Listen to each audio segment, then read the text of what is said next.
Δεύτε πιστοί το ζωοποιών ξύλων προσκυνήσομεν, ενώ Χριστός ο βασιλεύς της δόξης, εκουσίως χείρας εκτείνας, ύψωσεν ημάς εις την αρχαίαν μακαριότητα. Με αυτά τα λόγια, αγαπητοί μου, μας συγκαλεί ο Ιερός Υμνογράφος και δι' αυτού η Αγία μας Εκκλησία να εορτάσουμε την μεγάλη αυτή ημέρα, να εορτάσουμε την παγκόσμιον ύψωση του τιμίου και ζωοποιού σταυρού, να προσκυνήσουμε το χαριτόβριτο αυτό τρόπαιο ημών των Ορθοδόξων Χριστιανών, να τιμήσουμε το ακαταμάχητο αυτό όπλο κάθε αγωνιζομένης ψυχής. Μεγάλη πραγματικά η ημέρα. Και είναι τόσο μεγάλη και λαμπρή, διότι μεγάλο και λαμπρό είναι το σημείο αυτό που τιμούμε. Διότι ο Τίμιος Σταυρός δεν είναι απλά το καύχημά μας, όπως σημειώνει ο Άγιος Κύριλλος Ιεροσολύμων, αλλά το καύχημα των καυχημάτων μας. Και αυτό γιατί? Διότι δια του Σταυρού θυσιάστηκε ο μονογενής Υιός και Λόγος του Θεού και κατεπάτησε τον θάνατο, κατήργησε τον διάβολο, συνέτριψε τις κλειδαριές του άδου, αποκατέστησε την αρχαία καταδίκη, επέφερε την καταλλαγή και με δυο λόγια έσωσε το ανθρώπινο γένος.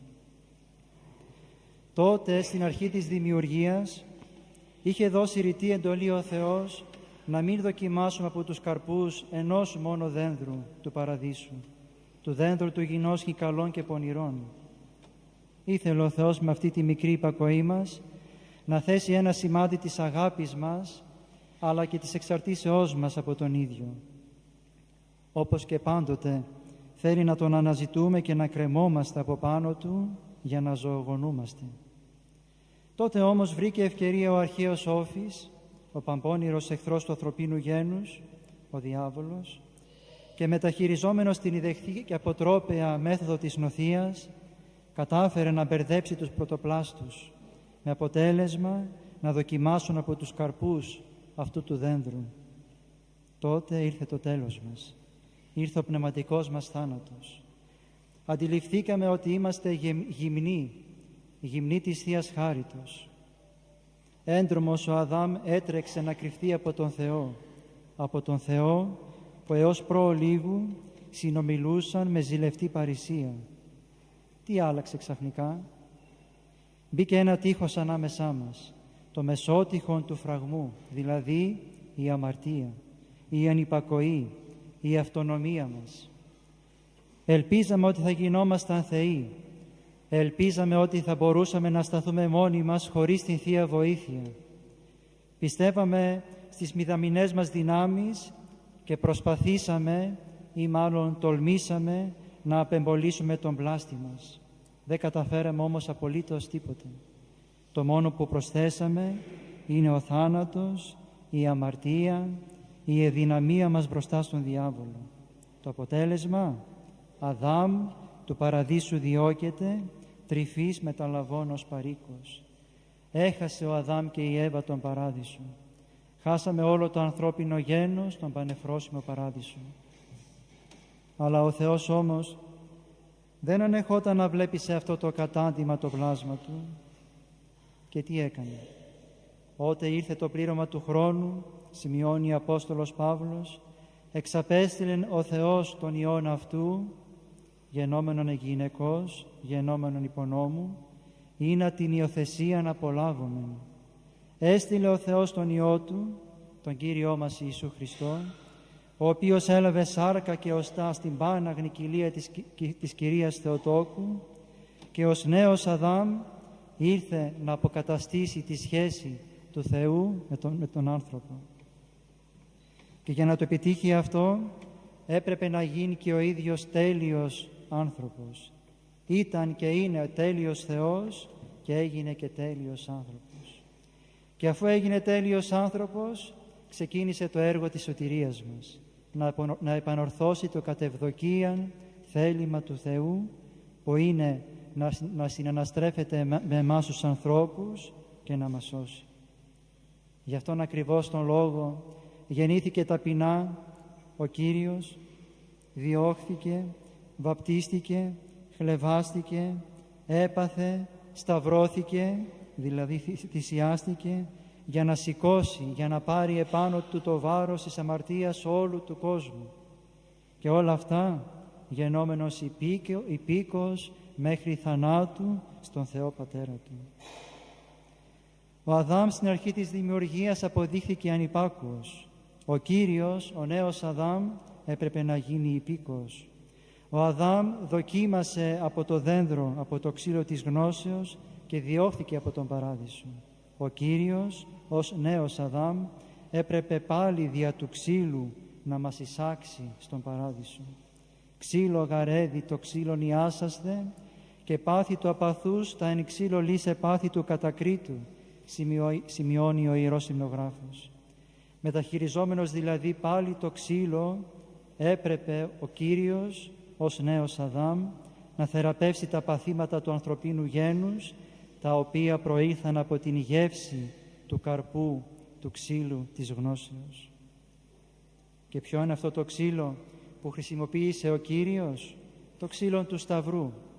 Χρησιμοποίησε τον Σταυρό, τον θάνατο δια του Σταυρού, για να δελεάσει τον θάνατο και τον διάβολο, νομίζοντας ότι είναι απλός άνθρωπος. Έφτασε στην άκρα, στην εσχάτη ταπείνωση, επάνω στο Σταυρό και κατόπιν στον τάφο, και τότε αποκάλυψε την θεότητά του. 3 ημέρες έμεινε ο Κύριος, παρέμεινε νεκρός, και μετά ανέστη. Ανέστη Χριστός και άδης καταβέβλητε. Ανέστη Χριστός και πεπτόκασιν δαίμονες. Ανέστη Χριστός και ζωή πολιτεύεται, σημειώνει εκστατικός ο Ιερός Χρυσόστομος. Επικράνθη ο άδης και δεσμεύθη. Έλαβε σώμα, το ανθρώπινο σώμα του Κυρίου, και Θεό περιέτυχεν, βρέθηκε μπροστά στον Θεό. Έλαβε γην και συνείδησε εν ουρανό. Και όπως πολύ σοφά καταθέτουν οι Άγιοι Πατέρες, αποτέλεσε ο Τίμιος Σταυρός κατά κάποιον τρόπο το αγκίστρι με δόλωμα το σώμα του Κυρίου, στο οποίο αγκιστρώθηκε ο διάβολος. Και αφού αγκιστρώθηκε, έπαψε να κυριαρχεί στο ανθρώπινο γένος. Αυτό σημειώνει ο Ιερός Χρυσόστομος στον πανηγυρικό του λόγο τη σημερινή εορτή. Δια σταυρού γάρ της έχθρας ερίστημεν και δια σταυρού το Θεό εις φιλίαν συνήφθημεν. Δια σταυρού της του διαβόλου τυραννίδος ελευθερώθημεν και δια σταυρού του θανάτου και της απολίας απειλάγημεν. Πώς μετά από όλα αυτά να μην βροντοφωνάζει η Εκκλησία μας και όλοι εμείς ότι ιδού γάρδια του Σταυρού χαρά εν όλο το κόσμο? Πώς να μην διασαλπίζει, υμνώντας τον Τίμιο Σταυρό, Ιερός Υμνογράφος και λέγοντας «Χέρις ο του Κυρίου Σταυρός, διού ελήθη της αράς το ανθρώπινον, της όντως χαρά σημείων». Αλλά όλα αυτά, αγαπητοί μου, είναι δεδομένα. Μας τα έχει κληροδοτήσει ο Θεός Πατέρας μας, χάρη του Κυρίου μας Ιησού Χριστού, του Υιού Του, και η δια του Υιού Του τα κληροδότησε και σε εμάς ως κατά χάριν Υιούς. Είναι συνεπώς δεδομένα. Έχουν γίνει και έχουν τελεσιουργηθεί. Εμείς τι θα πρέπει να πράξουμε ώστε να μπολιαστούμε την χάρη του Τιμίου Σταυρού? Τι θα πρέπει να κάνουμε για να γευθούμε την απέραντη αυτή χαρά που πηγάζει από το Σταυρό? Πώς θα πρέπει να ζούμε ώστε να βιώνουμε καθημερινά όλα αυτά τα γνωρίσματα του Τιμίου Σταυρού, όπως τα καταθέτει ο μεγάλος ποιητής της Εκκλησίας μας, Άγιος Ανδρέας Κρήτης? Σταυρός γράφει χριστιανών η ελπίς, απεγνωσμένων σωτήρ, ασθενούντων ιατρός, νενεκρωμένων ζωή, όπλων κατεχθρών, έρισμα πίστεως, οδηγός τυφλών, παιδευτής των αφρόνων, διδάσκαλος των υπείων, φύλαξ εν νυκτή, εν ημέρα πύργος, εν ευθυμία χαλινός, εν αθυμία ψυχαγωγός, εν πειρασμής βοηθός, εν κινδύνης σωτήρ, εν λύπες παρήγορος, εν συμφορές ανάψυξης. Όλα αυτά ο Τίμιος Σταυρός. Τόσα και άλλα πολλά γνωρίσματα του μεγάλου αυτού τροπαίου της Εκκλησίας μας, του Τιμίου Σταυρού, τα οποία οφείλουμε ως χριστιανοί να καθιστούμε αξίους τους εαυτούς μας να τα βιώνουν. Πώς μπορούμε να βιώσουμε αυτά τα γνωρίσματα του Σταυρού? Πρώτα-πρώτα με την πίστη μας ότι το δεύτερο πρόσωπο της Αγίας Τριάδος, ο Κύριος μας Ιησούς Χριστός, ήρθε στη γη και έγινε άνθρωπος για να μας σώσει και να μας ανοίξει τον δρόμο προς την ουράνιο βασιλεία Του. Δεύτερος τρόπος και οδός που θα πρέπει να ακολουθηθεί είναι τα ανάλογα έργα της ζωής μας. Τα έργα που θέλει και αγαπά ο Θεός από εμάς. Και αυτά συνοψίζονται σε μία μικρή πρόταση που είπε αυτός ο ίδιος ο Χριστός. «Ώστις θέλει ο πίσω μου ελθύν, απαρνησάς το εαυτόν και αράτω τον σταυρόν αυτού και ακολουθείτο με». Εδώ είναι που λίγο πολύ όλοι μας υστερούμε. Απαρνησάς το εαυτόν, οφείλει ο καθένας από εμάς. Όποιος θέλει να ακολουθήσει τον Χριστό, να απαρνηθεί τον εαυτό του. Αυτό σημαίνει το του Παύλου «Ζω δε οκέτι εγώ, ζει δε εν εμεί Χριστός». Σημαίνει ότι πάβεις να είσαι αυτός που είσαι ή που φαντάζεσαι ότι θα ήθελες να είσαι. Οφείλεις να ζεις κατά το θέλημα του Κυρίου, ζει δε εν εμεί Χριστός. Όταν σκέφτομαι και υπολογίζω εάν θα έκανε ο Χριστός αυτήν την πράξη που πρόκειται να κάνω ή αυτήν τη σκέψη που έχω στο νου μου ή αυτόν τον λόγο που θέλω να πω, τότε σημαίνει ότι αρχίζω να αγγίζω το κατόφλι της απαρνήσεως του εαυτού μου. Δεν μπορώ να κινούμαι όπως επιβάλλει η μόδα ή ο κόσμος ή ο πλανερός λογισμός μου. Δεν μπορώ να θέτω τον εαυτό μου, όλη μου την ύπαρξη στις επιταγές του διαβόλου και της αμαρτίας και του παλαιού εαυτού μου. Ή θα είναι ο εαυτός μου στην υπηρεσία του Θεού ή θα είναι στην υπηρεσία του διαβόλου. Έως πότε χωλανείτε επαφωτέρες σε συγνίες, ρωτά με αγανάκτηση ο προφήτης Ηλίας στους ιερείς της Εσχήνης, τους ιερείς των ειδωλολατρών. Έως πότε θα κουτσένετε και από τα δύο πόδια? Έως πότε θα πηγαίνετε μία με τον Θεό και μία με τον διάβολο? Ουδείς δύναται δυσί Κυρίης δολεύειν, καταθέτει ρητά ο Κύριος. Ήγαρ τον ένα μισήσει και τον έτερον αγαπήσει, ή ενός ανθέξετε και του εταίρου καταφρονήσει. Κανείς δεν μπορεί να είναι δούλος σε δύο κυρίους, διότι ή θα μισήσει τον ένα και τον άλλο θα τον αγαπήσει, ή θα προσκοληθεί στον ένα και τον άλλο θα τον καταφρονήσει. Πρέπει να θέσω κάποιον στόχο, συνεπώς. Να αφιερώσω τον εαυτό μου στον Θεό ή όπου αλλού. Από τη στιγμή που θα αποφασίσω να εργαστώ στην υπηρεσία του Θεού, απαρνούμενος τον εαυτό μου και συστοιχώντας τον κατά το θέλημά Του, τότε θα βλέπω μέσα μου ενεργή την χάρη του Τιμίου Σταυρού. Διότι βλέπει ο Θεός την αγαθή μου διάθεση, βλέπει τη μικρή προσπάθειά μου και έρχεται αρρωγός και σκεπαστής στον αγώνα μου ενάντια στον κακό εαυτό μου και στον κόσμο. Εκτός όμως από την απάρνηση του εαυτού μου, οφείλω και να σηκώσω και τον σταυρό μου, όπως ο αρχηγός της πίστεώς μας σήκωσε τον σταυρό του, θυσιάζοντας τον εαυτό του και εξαλείφοντας τις αμαρτίες όλων των ανθρώπων. Έτσι και όστις θέλει, οφείλει να σηκώσει τον σταυρό του, τον καθημερινό σταυρό του, τους πειρασμούς, τις δυσκολίες, τις συμφορές, τις ακαταστασίες, την απελπισία, την αθυμία, την κατάθλιψη, τους διωγμούς και γενικότερα ό,τι ενσκύπτει στη ζωή του, το οποίο επέρχεται διότι το επιτρέπει ο Θεός. Και αφού το επιτρέπει ο Θεός, σημαίνει ότι μπορεί και να ανταπεξέλθει και να σηκώσει ο καθένας από εμάς το σταυρό του. Εμείς όμως, με την παραμικρή δυσκολία, με την ελαχιστοτάτη δοκιμασία, αμέσως τα χάνουμε και γυρίζουμε πίσω στον παλαιό μας εαυτό. Δεν ακούμε ότι στενή η πύλη και τεθυλμένη η οδός η απάγουσα εις τη ζωή.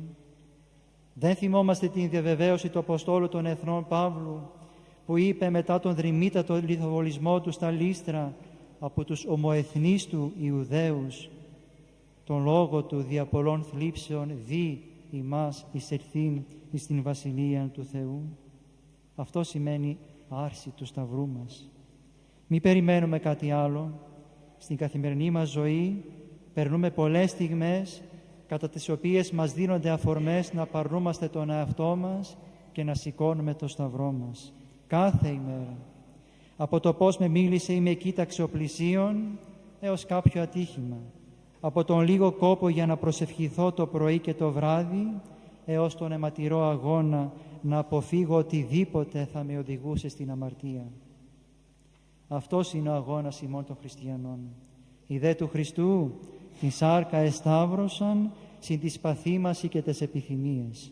Αυτοί που ανήκουν στο Χριστό νέκρωσαν, σταύρωσαν τον σαρκικό εαυτό τους με τα πάθη και τις επιθυμίες του.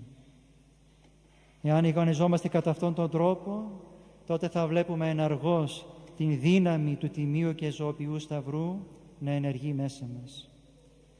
Και όταν επιπλέον σφραγίζουμε συχνά, πυκνά και καθαρά, σωστά τον εαυτό μας με το σημείο του σταυρού, τότε αγιαζόμαστε διπλά. Ακούστε τι μας συμβολεύει ο Άγιος Κύριλλος Ιεροσολύμων. Κάνε φανερά και καθαρά το σταυρό σου, για να δουν οι δαίμονες και να φύγουν μακριά, τρέμοντας. Κάνε το σημείο του σταυρού συχνά, είτε τρως, είτε πίνεις, είτε κάθεσαι, είτε ξαπλώνεις, είτε σηκώνεσαι, είτε μιλάς, είτε περπατάς, σε κάθε περίσταση. Γιατί όποιος σταυρώνεται εδώ στη γη, συνεχίζει ο Ιερός Πατήρ, βρίσκεται νοερά στον ουρανό. Είναι μεγάλο φυλακτήριο ο σταυρός. Η χάρη του προέρχεται από τον Θεό. Είναι σημάδι των πιστών και φόβος των δαιμόνων. Έτσι θα είμαστε άξιοι να δεχθούμε και να δεχόμαστε την ενέργεια του Τιμίου Σταυρού. Μόνο τότε θα μπορεί να μας φυλάτει ο Τίμιος Σταυρός. Μόνο τότε θα γίνονται βιώματά μας όλα αυτά τα εξαίσια γνωρίσματα του Τιμίου Σταυρού. Αγαπητοί μου, σήμερα συνεπώς που προβάλλει η μητέρα μας Εκκλησία τον Τίμιο Σταυρό για να τον προσκυνήσουμε και να λάβουμε χάρη από τη χάρη Του, ας τον παρακαλέσουμε ταπεινά να μας φωτίζει κατά το θέλημα του Θεού, να μας καθοδηγεί στο θέλημα του Θεού και να μας ενισχύει να τηρούμε το θέλημα του Θεού, ώστε να αξιωθούμε και εμείς της μεγίστης τιμής του συσταυρωθέντος ευγνώμονος ληστού, αλλά και της ενοικήσεως όλων των σφραγισμένων ακολούθων Του στην Βασιλεία των Ουρανών. Αμήν.